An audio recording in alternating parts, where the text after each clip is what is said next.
거룩이 뭔지를 보여주는 것 같습니다. 그래서 1절, 4절, 5절 전반부를 보면 완료형으로 되어 있습니다. 내가 나의 완전함에 행하여 싸우며 흔들리지 아니하고 여호와를 의지하였으니 4절에도 보면 허망한 사람과 같이 앉지 아니하여 싸우니 또 5절에 내가 행악자의 집회를 미워하오니 이 다윗이 자기의 삶을 얘기하면서 거룩한 삶, 마음, 그다음에 어떻게 해요? 하나님 좀 살펴보십시오. 제가 어떻게 살아왔는지. 그래서 시험해 보십시오. 감찰해 보십시오. 뭐 이런 얘기입니다. 그리고 사람들과의 관계에서도 내가 저들의 집회, 잘못된 집회, 허망한 사람과 앉지 않았고 행악자의 집회, 원래 집회라는 단어를 보통 예배와 관계돼서 쓰거든요. 근데 여기는 아주 의외적으로 쓰였던 단어입니다. 그래서 저들이 이단들이 요즘으로 말하면 이런 겁니다. 이단들이 하는 집회에 참여하지 않았다는 거예요. 나는 구별했다는 겁니다. 거룩을 구별하면서 아주 분명하게 구분하고 있고 그 다음에 또 구분하는데 하나님 앞에 나아갈 때 자기의 삶을 또 구분합니다. 어떻게 해요? 예배자로서 깨끗한 자로 제사장이 물두멍에 손을 씻고 나아감과 같이 하나님 앞에 6절에 보면 내가 무죄함으로 손을 씻었고 주의 제단에 두루 다니며 아마 죄가 있어서 만일 다녔으면 제사장은 죽었습니다. 그러니까 하나님 앞에 나아갈 때 내가 어떤 거룩한 백성이라는 거예요. 그러니까 그렇게 하나님 앞에 나가면서 두 가지를 합니다. 감사의 소리를 들려주고 기이한 모든 일을 말하리이다. 어떻게 보면 이 전반 7절까지의 모든 내용 자체가 뭡니까?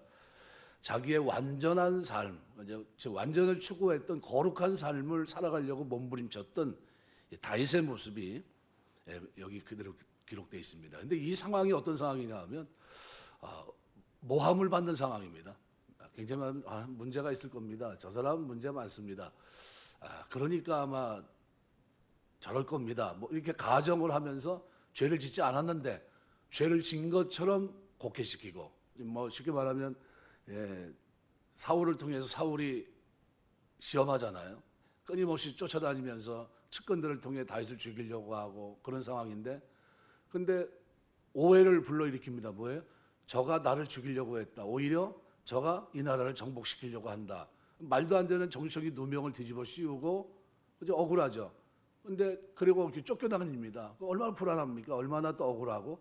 근데 그 마음이나 살아가면서 그가 살아가고 있는 모든 것들이 진리 가운데 행하고 또 그 삶 자체가 어떻게 구별되어 있는 삶을 그대로 토로해 놓고 있는 겁니다. 그래서 오늘 이 모습을 보면서 우리가 조금 악한 사람들이 우리에게 불의한 일을 할 때 우리는 어떤 태도를 취할까? 네, 우리는 뭐 굉장히 미련한 모습을 가질 때가 많습니다. 그죠?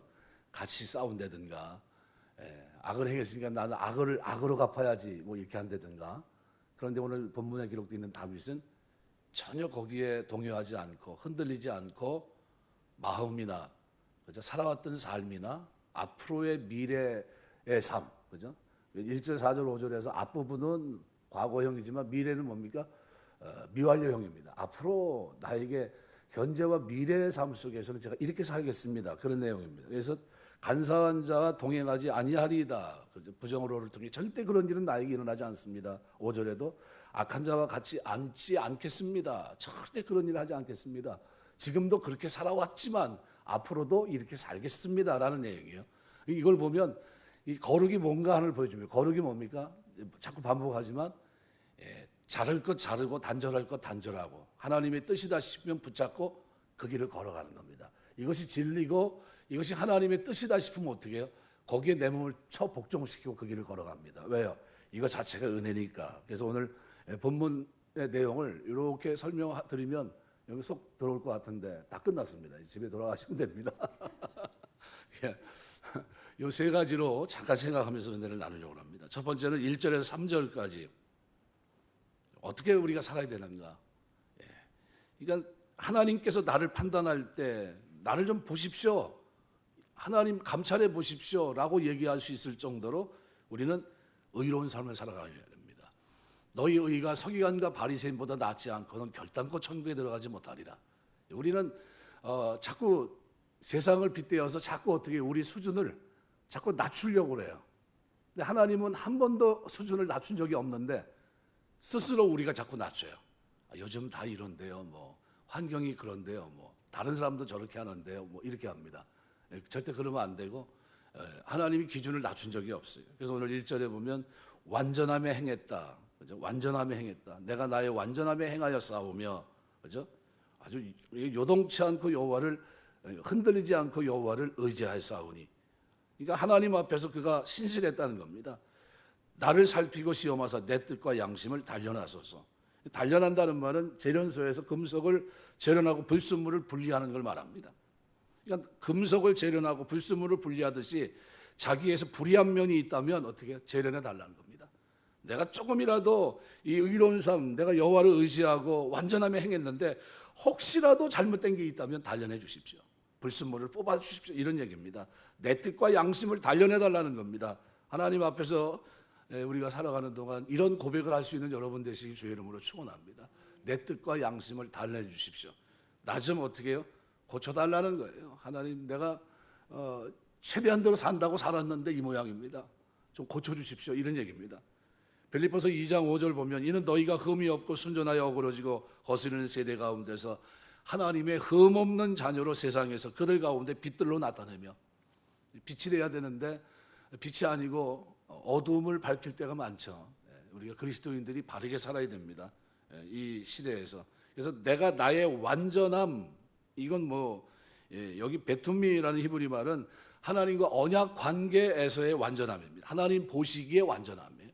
그러니까 아무런 흠이나 허물이 없는 행위, 이런 측면에서의 완전함이 아니라 하나님이 인정해 주는 법정적인 측면에서의 완전함을 얘기하는 겁니다. 이 단어가 창세기 6장 9절에서는 노아의 완전함을 지적하는 형용사 탐임이란 단어로 등장합니다. 그러니까 하나님과의 관계 안에서 하나님께 완전하다고 인정해 주셨다, 그런 의미입니다. 노아에게만 얘기한 것이 아닙니다. 노아가 완전해서 죄를 짓지 않았기 때문에 그 얘기를 한 게 아니에요. 하나님 관계 안에서 그가 완전하다고 하나님이 인정해 줄 때 그 단어가 탐임이란 단어입니다. 근데 이 어근이 나중에 창세기 17장 1절에서 또 쓰입니다. 아브라함과 맺을 때 너는 내 앞에 행하여 완전하라. 하나님 아브라함에게 행하여 완전하라고 명했는데 이 역시도 하나님과의 언약에 성실한 삶을 살 것을 초점이 맞춰준 겁니다. 무슨 얘기냐면 그때 왜 나타나셨어요? 너 왜 내 언약을 믿지 못했냐, 이 얘기입니다. 내가 너한테 자식 준다고 그랬잖아. 그런데 왜 너 이스마엘 낳았어? 낳지 말았어야 되는 거 아니야? 나 전능한 하나님이야. 그렇게 나타난 겁니다. 나는 전능한 하나님이다. 나타난 거예요. 그게 뭐예요? 내 앞에서 행하라는 겁니다. 그런데도 그 믿음을 하나님 어떻게 해요? 받아주세요. 버리지 않고 약속을 붙들고 있는 그 아브라함의 연약한 믿음을 하나님께서 받아주세요. 그러니까 그 모습이에요. 17장 1절에 하나님, 여호와 하나님과 아브라함과 언약을 맺는 장면에서도 이 단어가 등장합니다. 그러니까 우리가 살아가면서 이 언약을 이렇게 얘기할 때 보통 어떤 언약입니까? 이게 쌍방 언약이 아닙니다. 일방적인 언약이에요. 하나님이 맺으시고 지키시는 언약이지, 그게 아니었으면 쌍방 언약이었으면 우리 다 죽었습니다. 어떻게 지킵니까? 지킬 수도 없고 방어할 만한 능력도 없고, 계속해서 변명을 해야 되는데 하루 이틀도 아니고 누가 천국에 갈 수 있겠습니까? 아무도 못 갑니다. 그렇게 따지면. 그래서 여기 기록한 대로 내가 나의 완전함에 행하여 싸우며 흔들리지 아니하고 여호와를 의지하여 싸우니 여호와의 나를 판단하소서. 흔들리지 않고 여호와를 의지했다. 이거 미완료형으로 되어 있습니다. 계속해서 그러니까 우리가 실족하지 않게, 하나님께서 나로 실족하지 않게 하셨다라는 그런 의미입니다. 그래서 흔들리지 아니하고라고 하는 것은 시인의 고백은 하나님의 법에서 떠나지 아니했을 뿐만 아니라 하나님께서 그를 실족하지 않도록 지켜줬다, 이런 의미입니다. 우리 신앙생활에 누가 하나님이 좀 도와줘야 돼요. 그것도 어느 정도에 완벽하게 도와주셔야 됩니다. 아브라함을 그 언약에 성실하지 못한 그 아브라함, 믿지 못하는 아브라함 아닙니까? 그런데 그 아브라함을 누가 지켜줍니까? 하나님이 지켜주잖아요. 하나님이 지켜줘서 그로 하여금 어떤 사람이 되게 합니까? 여호와를 의지하는 사람이 되게 합니다. 그래서 여기 흔들리지 않고 여호와를 의지하여 싸우니, 그가 인간적으로 보면 흔들리지 않고 여호와를 의지한 겁니까? 인간적으로 보면 그게 아니거든요. 많이 흔들렸거든요. 그런데 하나님은 어떻게 평가하십니까? 그가 아브라함이 연약하지만 그럼에도 불구하고 은혜로 하나님께서 그를 붙들어 주시고 그 믿음을, 그죠? 어떻게 보면 약속을 이을 만한 그런 축복 대들보가 되지 못하는데 그런데 믿음의 조상으로 세워주시면서 그로 하여금 어떻게 하나님을 알아가게 하시고 그다음에 확신하게 하시고 의지하게 하시고 나중에는 교제할 수 있는 그런 사람으로 바꿔주십니다. 이게 다 뭐냐면 하나님의 은혜예요. 그래서 1절 내용을 3절과 연관시켜서 보면 나의 완전함은 주의 진리 중에 있다는 겁니다. 그래서 3절에 보면 주의 인자하심이 내 목전에 있나이다. 내가 주의 진리 중에 행하여. 진리 중에 행한다는 건 말씀 가운데 있다는 걸 얘기하고 있는 거죠. 그래서 흔들리지 않고 여호와를 의지하여 싸우니 라고 이 번역된 부분도 주의 인자하심이 내 목전에 있나이다 라는 3절 말씀과 연관지어서 생각하는 것이 타당합니다. 그래서 시인은 다윗의 마음의 중심에는 누가 계시다는 겁니까? 여호와 하나님이 계시다는 거예요. 그러니까 다윗이 자신의 의지로 흔들림 없이 여호와를 의지했다라는 의미의 표현이 아니라 오늘 본문은 어떤 표현이냐면 주의 인자하신 은혜로 말미암아 실족지 않았다는 의미의 표현입니다. 주의 은혜로, 그 인자하신 은혜로 우리가 실족하지 않고 약속을 지키는 자가 되었고 언약의 백성이 됐다. 하나님 완전히 행하는 사람이 됐다. 그러니까 내가 여호와를 의지하였으므로 주의 인자하신 은혜를 말미암아 내가 실족하지 않았습니다. 라는 그런 고백입니다. 그래서 사용된 동사들이 다 미완료형이에요. 그럼 앞으로도 그 하나님의 선하신 그 인자하심의 은혜로 실족하지 않게 된다는 거예요. 그럼 이걸 신약으로 돌이켜 보면 우리도 똑같아요. 누구로 말미암아요? 예수 그리스도의 은혜로 우리가 실족하지 않고 변함없이 그 약속 가운데 행합니다. 누가 그렇게 힘을 주십니까? 바로 예수님께서 성령을 통해서 우리에게 그 힘을 주시고 그 길을 걸을 수 있도록 도와주시는 겁니다. 약속에 걸맞는 믿음의 사람으로 살아갈 수 있도록 그런 얘기입니다. 그래서 2절은 그래서 여호와께 자기를 얘기하죠. 나를 살피고 시험하사 내 뜻과 내 양심을 단련해 달라. 그래서 이 빤이란 이 단어 나를 살피시고 이거는 근본적으로 어떤 것의 본래 성질이나 순도를 시험하는 것을 의미하는 단어입니다. 시험하다, 나사라는 단어와 재련하다, 차라프라는 단어가 병행에 쓰였는데 두 동사가 지닌 의미를 모두 내포한 단어가 이 빤이라는 단어입니다. 그러니까 나를 살피시고 시험하시고 연단하시고 감찰하시고 재련하시고 이게 다 그 속에 포함된 겁니다. 그러니까 빤이라는 단어는 구약에서 오직 영적이고 종교적인 영역에서만 사용되는 특이점이 있습니다. 그래서 여기 여호와께서 나를 살피시고 시험하사 내 뜻과 내 양심을 단련하소서. 이건 종교적으로 볼 때 하나님 앞에서 볼 때 나를 살펴보라는 거예요. 나를 살펴봐서 시험하시고 내 뜻과 내 양심을 단련해 달라는 겁니다. 그러니까 여호와 나의 참된 본성과 순수함을 알아주시고 내가 하나님 앞에 완전하게 행하는지 시험해 보시고 나의 뜻과 마음을 정금과 같이 단련해 달라는 차라프라는 단어입니다. 그러니까 이와 같은 청원을 할 수 있는 이 다윗의 모습을 우리가 본문에서 봅니다. 그러니까 저들은 비방하고 있는데 그런데 다윗은 뭐라고 얘기합니까? 하나님 보십시오. 저는 하나님의 인자하신 은혜로 제가 어떻게 하나님이 저를 보실 때 하나님 앞에서 나의 완전함 가운데 행했고 흔들리지 않았고 내가 여호와를 의지했고 그다음에 어떻게 나를 살피고 시험해 보시면 내 뜻과 양심을 단련한 그대로 그죠? 3절에 보면 내가 진리 가운데 행했습니다 라는 거예요. 그러니까 진리 가운데 살아갔다는 겁니다. 그러니까 이 성도들이 믿음을 지킬 수 있는 것은 그래서 전적이 뭡니까? 하나님의 은혜예요. 그래서 뭐라고 표현하면 사도 바울이 떠나면서 이 은혜의 말씀께 부탁한다고 합니다. 은혜의 말씀.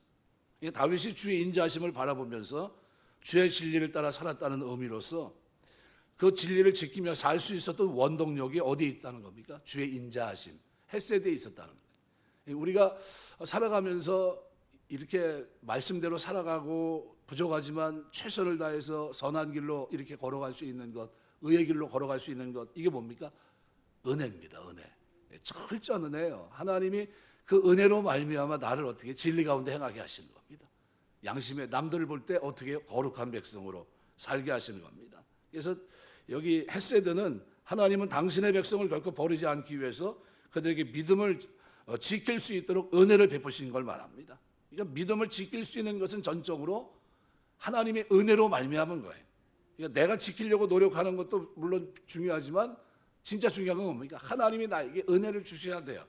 이 어떤 얘기냐면 사무엘상 23장 24절 28절에 보시면 다윗이 사울을 피해서 10황무지로 피했을 때 그때 10사람들의 밀고로 죽기 직전까지 가게 됩니다. 하지만 하나님은 블레셋으로 인해서 이스라엘을 침략하게 합니다. 사울의 다윗 공격을 멈추게 합니다. 그리고 다윗의 생명을 보호해 줍니다. 그때는 그때 절대절명의 순간입니다. 다윗은 이제 끝났구나.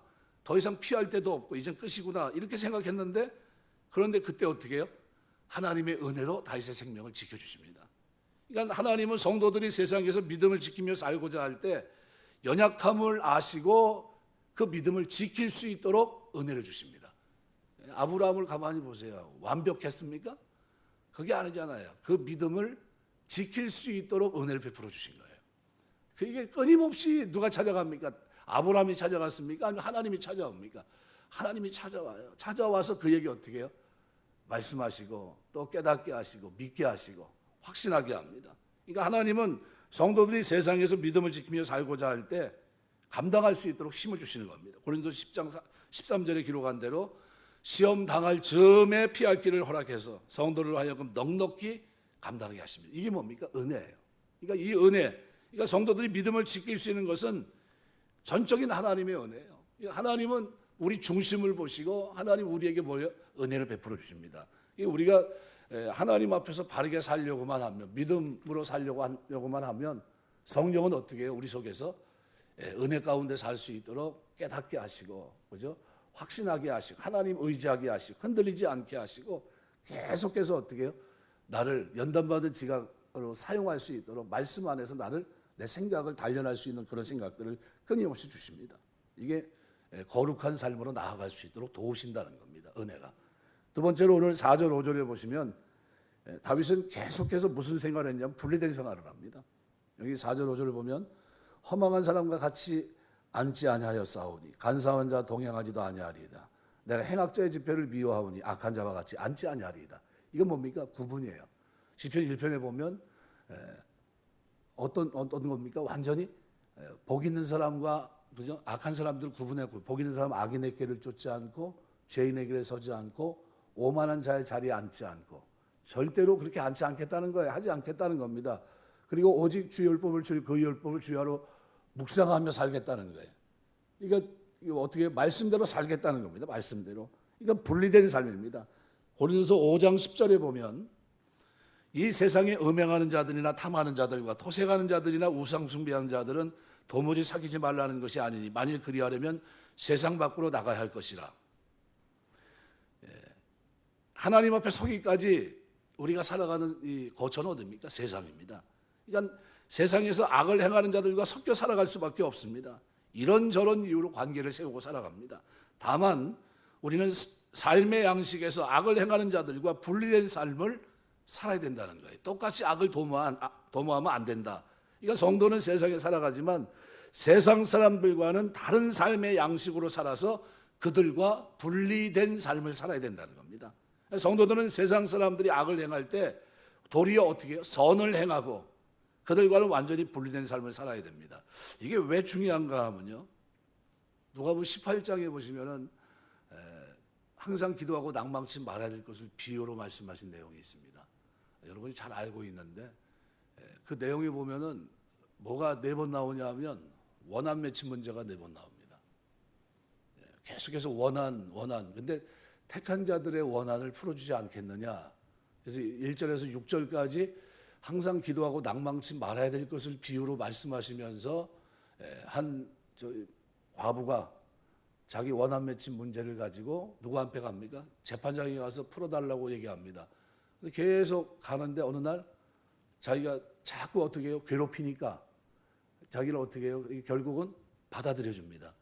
받아들여 주는데 그게 받아들이는 이유가 뭡니까? 누적되는 거예요. 그냥 쉽게 말하면 자주 찾아갔기 때문에 받아준 게 아니라 그 가지고 온 내용이 사실이기 때문이에요. 사실. 정직한 고백이기 때문이에요. 이거는 명약관화한 말이기 때문입니다.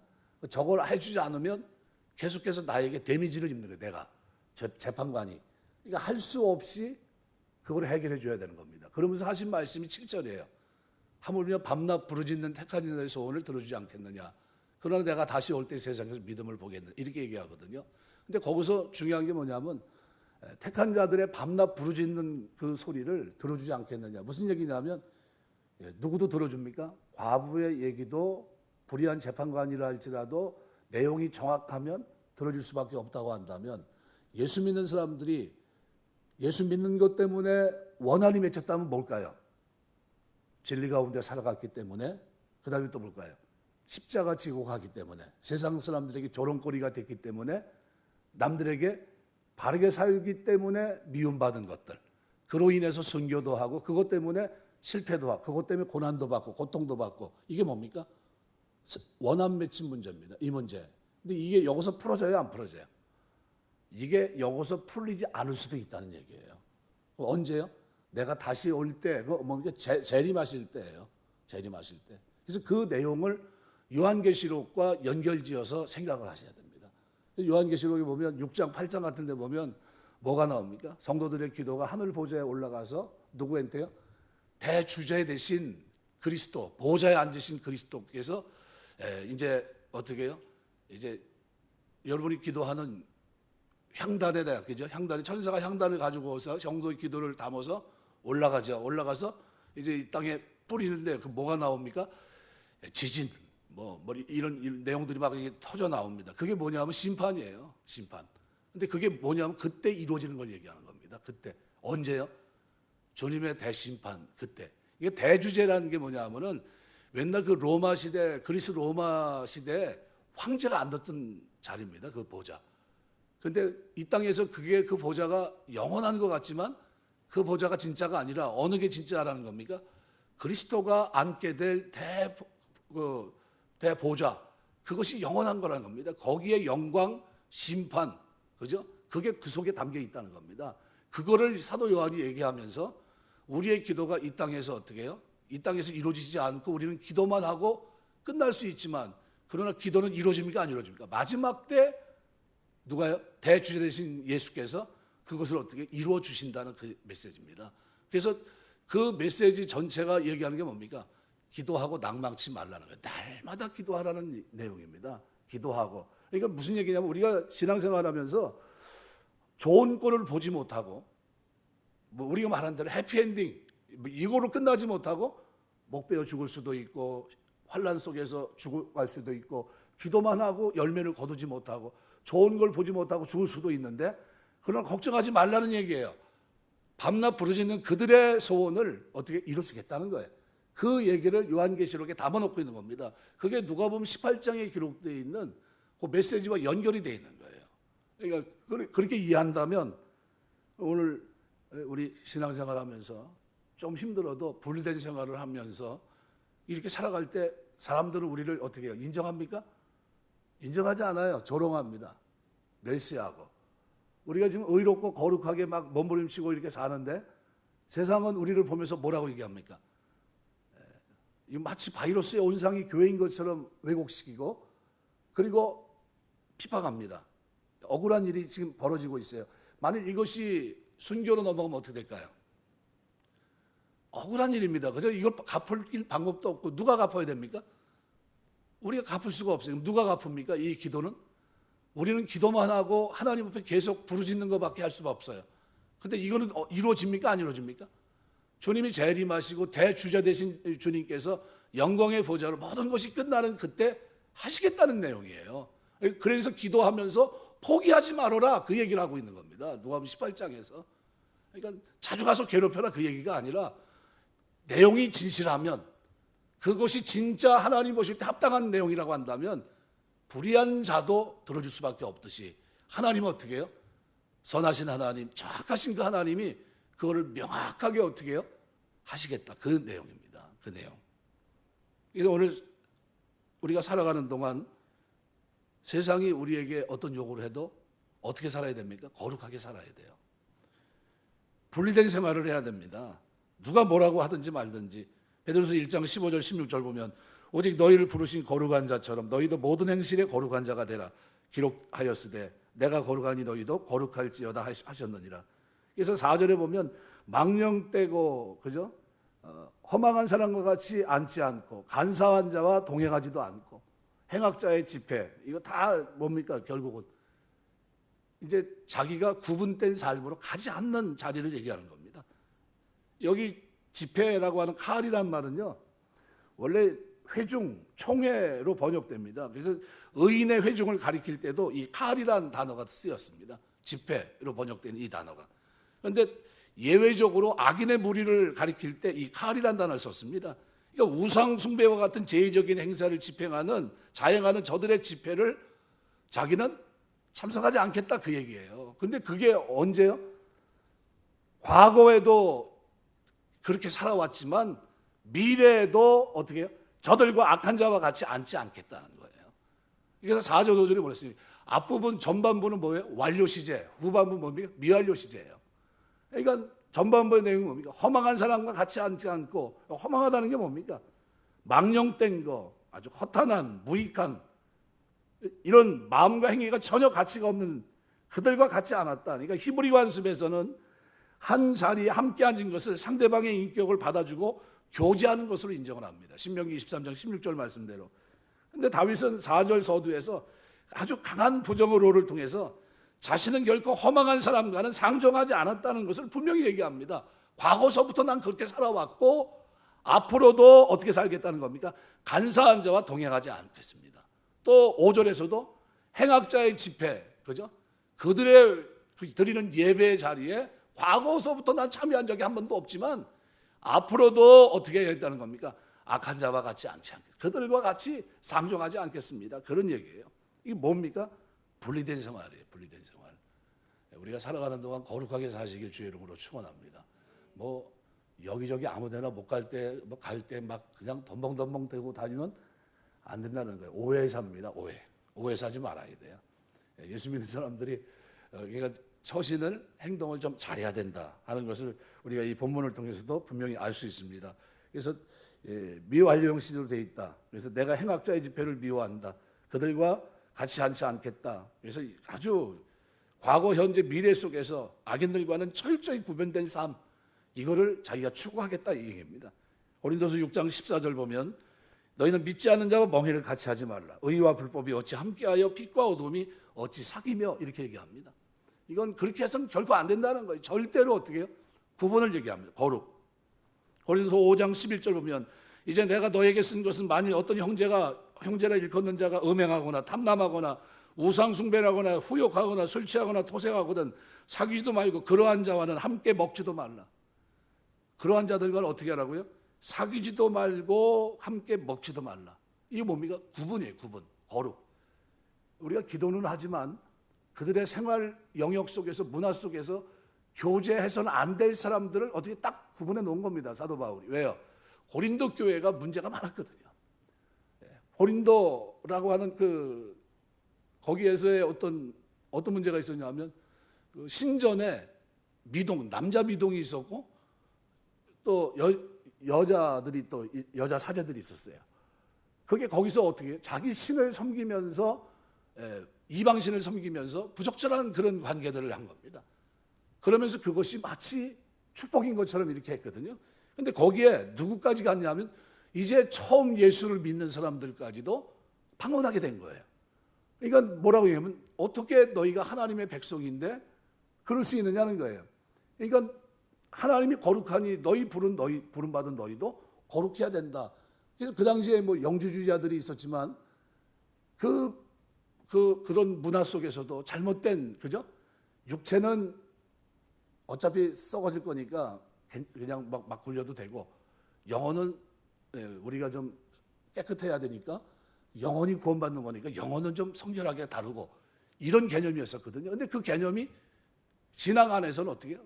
틀렸다는 거죠. 바울은 육체와 영혼이 다 똑같이 거룩하다는 거예요.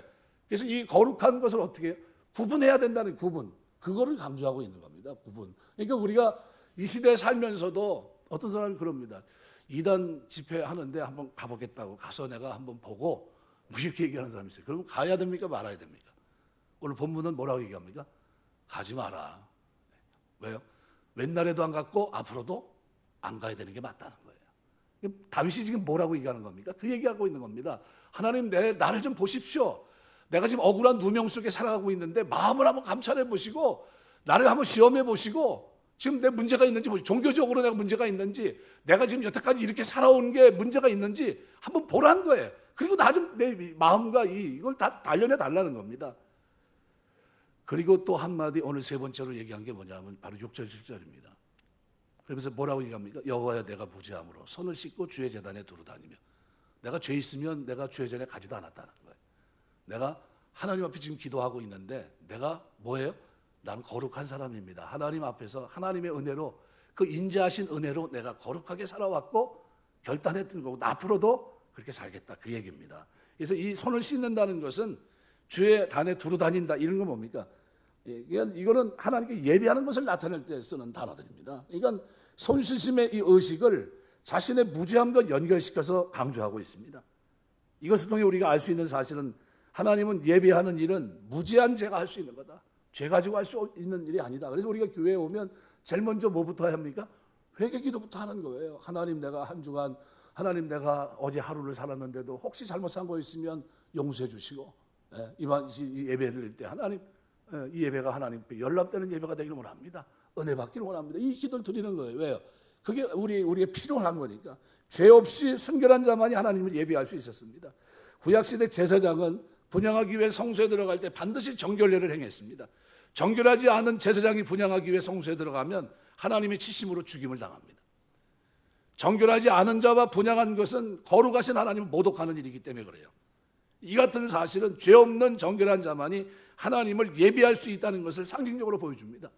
우리가 신령과 진정으로 예배하게 된 거예요. 뭐가 된 겁니까? 죄 문제가 해결돼서 예배드리고 있는 겁니다. 죄 문제가 그리스도의 피로 구속되고, 그죠? 그 죄가 해결됐기 때문에 하나님 앞에 가서 예배드리고 있는 거예요. 그냥 아무나 들어와서 예배가 되는 게 아닙니다.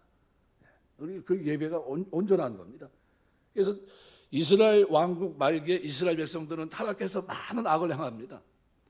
재물도 준비했고 성전에 나가서 하나님을 예배합니다. 근데 그 하나님은 그러한 재물을 보시면서 이사야 1장 13절 14절 보면 이렇게 말합니다. 헛된 재물을 다시 가져오지 말라. 분향은 나의 가증 여기는 바요.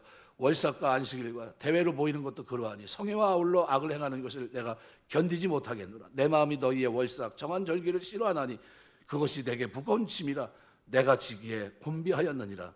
예배드리는 사람들이 뭐가 죄 문제가 해결되지 않은 겁니다. 예배드리는 사람이 준비된 제물이 되어서 하나님의 진노를 불러일으켰기 위해, 그래야 하나님이 진노하신 겁니다. 손 씻음의 의식과 주의 단에 두루 다니며라는 이 표현을 연결시키면서 단순히 정결 행위에만 염두에 둔 표현이 아니라 하나님 앞에서 허망한 사람, 간사한 사람, 행악자, 악한 자, 악한 행위, 자신이 무관하고 그들과 같은 죄를 범하지 않았다는 것을 맹세하는 정결 맹세의 의미도 그 속에 담겨 있는 거예요. 그러니까 뭐 어떤 사람입니까? 다윗이 거룩하게 살았던 사람이에요. 왜 하나님이 다윗을 내 마음에 합했다고 얘기했을까요? 거룩하게 사는 사람이니까 그래요. 내가 거룩하니 너희도 거룩할지니라. 이거는 그리스도인들의 모토입니다. 살아가는 동안 우리는 거룩해야 돼요. 구분은 져서 살아야 됩니다. 대충 사는 게 아닙니다. 다윗의 삶의 측면과 하나님께 나가 예배드리는 측면, 제의적인 측면을 포괄한 표현이 손을 씻는다는 거예요. 손을 씻는다. 우리가 하나님께 예배하려면 우리 삶이 죄로부터 멀어야 되고 성결해야 되고 우리의 손이 깨끗해야 되고 의로운 삶을 살아야 됩니다. 날마다 우리가 그러니까 어떻게 해요? 하나님 앞에 예배하는 것이 복입니다. 전도서 5장 1절 보면 너는 하나님의 전에 들어갈 때 내 발을 삼갈지어다. 가까이에 말씀을 듣는 것이 우매자의 제사 드리는 것보다 나으니 저희는 악을 행하면서도 깨닫지 못함이니라. 네. 시편 51편 17절 하나님이 구하시는 제사는 상한 심령이라. 하나님의 상하고 통회하는 마음을 주께서 멸시치 아니하리로다. 그리고 마지막에 예배자에게는 뭐가 있습니까? 두 가지 신앙생활의 두 핵심 요소가 있습니다. 감사와 증거가 있어요. 그래서 7절에 뭘 서원하고 있냐면 이렇게 말합니다. 감사의 소리를 들려주고 주의 기이한 모든 일을 말하리이다. 자기가 뭐 하겠다는 겁니까? 하나님 저 그냥 대충 사는 하나님 앞에 예배 드리고 나면 제가 하나님 많은 사람들 앞에서 어떻게 해요? 두 가지 감사와 하나님의 은혜를 증거하겠다는 겁니다. 서운한 형식으로 말하고 있지만 이거는 이전부터 행해 오던 일입니다. 이전부터 줄곧 행해왔고 앞으로도 계속해서 그 일을 행하겠다고 하는 다짐입니다. 그러니까 다윗은 그 삶이 하나님의 은혜로 이루어져 가고 있다는 것을 알고 있습니다. 목동에서 선민 이스라엘 왕으로 기름 부음 받고 사울의 핍박에서 살아남아 왕위에 오를 수 있었고, 왕위에 올라서 대외적으로 많은 대적들의 도전을 받았지만 왕권을 견고히 유지하고 나라를 반석에 올려놓을 수 있었고, 모든 것이 이게 다 뭡니까? 하나님의 은혜로 말미암은 겁니다. 그래서 그는 늘 하나님께 감사하는 삶을 살았어요. 하나님의 언약궤를 예루살렘으로 장막으로 옮겨온 후에는 레위인으로 구성된 찬양단을 만들어서 하나님을 찬양하게 했고, 수많은 찬양시를 지어 하나님의 은혜에 감사했습니다. 시편에 나오는 찬양시와 감사 예배시들 중에 많은 시가 대부분 다 누구 겁니까? 다윗의 시예요. 그러니까 다윗이 하나님의 은혜를 얼마나 감사했는지 그걸 보여주는 겁니다. 감사와 뭐를 하겠다고요? 오늘 7절에 기록한 그대로 주의 기이한 모든 일을 말하겠다. 주께서 자기 민족, 자기까지 여태까지 오는 중에 행한 일들을 어떻게 말하겠다는 거예요. 증거하겠다는 겁니다. 그래서 이것을 들려주고 이를 말하리이다. 주의 기이한 모든 일을 역사 가운데 드러낸 하나님의 초자연적인 행적들을 가리킵니다. 창조, 출애굽, 구원 사역, 아주 시인이 자신이 체험한 하나님의 보호와 구원의 역사, 뭐 이런 것들이 그 속에 다 함축되어 있어요. 그러니까 지금 다윗의 관심이 뭡니까? 하나님을 위한 예배에 집중되어 있음을 볼 수 있습니다. 현실적으로 시인은 악인들의 핍박과 누명 때문에 고통을 당하고 있는데 그 문제 해결하는 게 시급해 보이는데, 근데 시인은 지금 뭐 하고 있습니까? 하나님 앞에 예배에 집중하고 있어요. 예배. 하나님, 제가 지금 뭐 하러 왔어요? 예배 드리고 있고 제가 지금 기도 드리고 있는데, 제가 하나님 앞에 지금까지 살아왔던 대로 감사와 증거하는 일을 앞으로도 계속할 겁니다. 지금 자기 환경은 어떤 환경이에요? 왜곡된 중에서 자기는 지금 모함을 받고 있거든요. 그런데도 다윗은 어떻게 해요? 하나님 저 아시죠? 제가 어떻게 살아왔는지 보셨죠? 하나님의 헤세드의 은혜로 지금까지 이렇게 왔습니다. 그리고 앞으로도 저는 감사하며 그 하나님 앞에서 어떻게 해요? 주께서 행하신 기이한 일들을 제가 내 삶에 개입한 역사들을 증거하며 제가 살겠습니다. 이 얘기입니다. 살아계신 하나님 찬양하고 그 하나님께 감사하고 그 하나님 높이며 살겠다. 바로 그 얘기를 하고 있는 겁니다. 우리가 신약 그리스도 안에 있습니다. 하나님께로부터 오늘 우리는 다윗 이상으로 너무나도 큰 은혜와 사랑을 받았습니다. 십자가를 통해서 엄청난 사랑을 받았어요. 따라서 우리는 범사에 감사하는 삶과 온 천하에 다니며 만민에게 복음을 전파하라, 하나님의 은혜의 복음을 증거하며 사는 이 최대 사역이 거룩하게 사는 삶의 가장 중요한 초점이라고 하는 것을 우리가 뒤늦게 알 수 있다는 겁니다. 우리가 보통 얘기를 합니다. 아유, 뭐 시간이 있어야 하는 거 아니냐고, 뭐 어떻게 하냐고 이렇게 얘기합니다. 그런데 그리스도인의 삶은 뭡니까? 명확하게 얘기하면 두 가지예요. 하나님의 은혜에 감사하며 사는 것과 또 하나는 뭡니까? 하나님이 나에게 행하신 기이한 일들을 어떻게 해요? 증거하며 사는 겁니다. 그리스도의 정인으로 사는 거예요. 주님의 십자가와 부활의 정인으로 살면서 이것을 듣지 못한 자들에게 이 복된 소식을 전하는 그 일을 위해서 수고한 그들과 동역하고 동역자가 되고 협력자가 되고 그들의 형제가 되고 그들의 함께하면서 우리가 이 땅에서 하나님의 나라를 확장하며 나가는 겁니다. 이것이 오늘 우리 그리스도인의 모습이에요. 그래서 골로새 1장 12절은 이렇게 변합니다. 우리로 하여금 빛 가운데서 성도의 기업의 부분을 얻기에 합당하게 하신 아버지께 감사하기를 원하노라, 이렇게 표현하고 있습니다. 말씀을 맺겠습니다. 얼마나 거룩합니까? 라는 질문을 던지면 다윗은 그렇게 얘기합니다. 하나님의 헤세드의 은혜로 하나님이 나를 고치신 그대로 저는 말 그대로 지금까지 제가 구분해 살아왔고, 마음이나 사람과의 관계나 하나님 앞에 나아갈 때나 이 거룩함이 분명합니다. 저는 흔들림이 없습니다. 마음과 뭐까지요? 사람과의 대인관계와 그리고 하나님 앞에 예배하는 그 중심이 거룩한 모습으로 저는 갖고져 있습니다. 과거만 그런 것이 아니라 앞으로도 그럴 겁니다. 그리고 나는 기회가 주어지는 대로 난 어떻게 해요? 감사와 하나님을 증거하는 이 일에 저는 최선을 다할 겁니다. 지금까지도 그렇게 해왔지만, 내 환경이 어렵지만, 그렇지만 나는 이것을 한 번도 잊어버린 적이 없습니다. 이것이 오늘 본문의 거룩한 삶을 추구하고 있는 다윗의 모습이에요. 그래서 우리가 살아가는 동안 오늘 본문에 기록한 대로 거룩한 삶을 위한 비전, 우리에게도 필요합니다. 하나님 앞에 살아가는 동안 하나님, 내가 내 마음과 생각을 하나님 감사하신 하나님 앞에 제가 거룩하게 살겠습니다. 이웃과 살아가는 동안에 거룩하게 살겠습니다.